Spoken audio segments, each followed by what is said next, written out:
एकतर काल मुख्यमंत्री महोदयांनी जे चॅलेंज केलं होतं की कुणीही डिबेटसाठी यावं, त्यासाठी आदरणीय सुप्रियाताई सुळेंनी ती चॅलेंज स्वीकारलं. मला असं वाटतं समोरासमोर बसून त्याच्यावरती एकदा डिबेट होऊन जाऊ द्या यात, अशी आमची सगळ्यांचीच इच्छा आहे की आम्ही विरोधी पक्षातले सगळे आणि सत्ताधारी पक्षातले ह्याच्यावरती डिबेट करूयात ना. आणि महाराष्ट्रातल्या माता भगिनींना देखील कळेल की महिला आरक्षणाला कोणाचाही विरोध नाहीये. जे 2023ला पारित झालेलं आहे लोकसभेमध्ये, त्याच्यानंतर आत्ता जे आहे हे महिला आरक्षणासंदर्भामध्ये नाहीये, तर डिलिमिटेशनचं जे मतदारसंघांमधल्या डिलिमिटेशन संदर्भातला जो एकतर्फी निर्णय घेण्याचा सरकार प्रयत्न करतंय, त्या बाबतीमध्ये आज विरोधी पक्षाची जी भूमिका आहे ती सरकारने ऐकणं गरजेचं आहे. आणि आज विविध ठिकाणी मोर्चे काढून मला सगळ्यांना विचारायचं आहे की हे साध्य काय होणार आहे. तुमच्या भारतीय जनता पार्टीचीच सत्ता असताना मणिपूरमध्ये ज्या माझ्या माता भगिनींच्या बाबतीमध्ये ज्या घटना घडलेल्या आहेत त्या बाबतीमध्ये कुणीही त्यावरती बोललेलं नाही.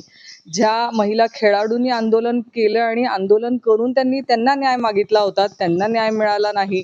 आज महाराष्ट्रामध्ये ही काही वेगळी परिस्थिती असं नाही, अनेक महिलांवरती अत्याचाराच्या घटना ह्या समोर येत आहेत, त्यांच्या बाबतीमध्ये कुणी बोलत नाहीये.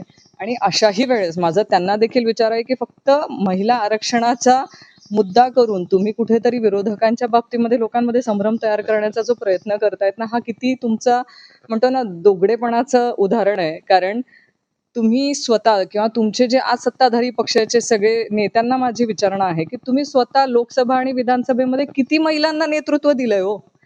गेल्या अनेक वर्षांचा ज्या काँग्रेसवरती तुम्ही टीका करतात ना, त्या काँग्रेसचा जर तुम्ही रेकॉर्ड काढला तर सगळ्यात जास्त महिला नेतृत्वांना संधी देणारं काँग्रेस, राष्ट्रवादी काँग्रेस हे पक्ष आहेत.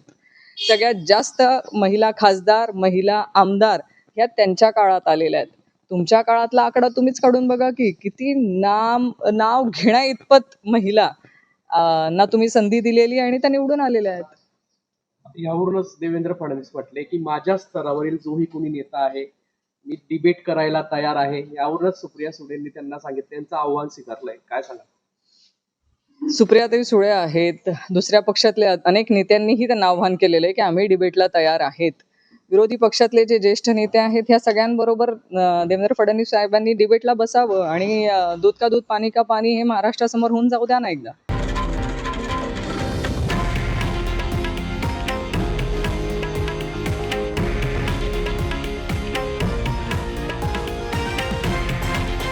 हे आहे देशातील नंबर 1 न्यूज नेटवर्क आणि आपण पाहत आहात TV9 मराठी, एकमेव.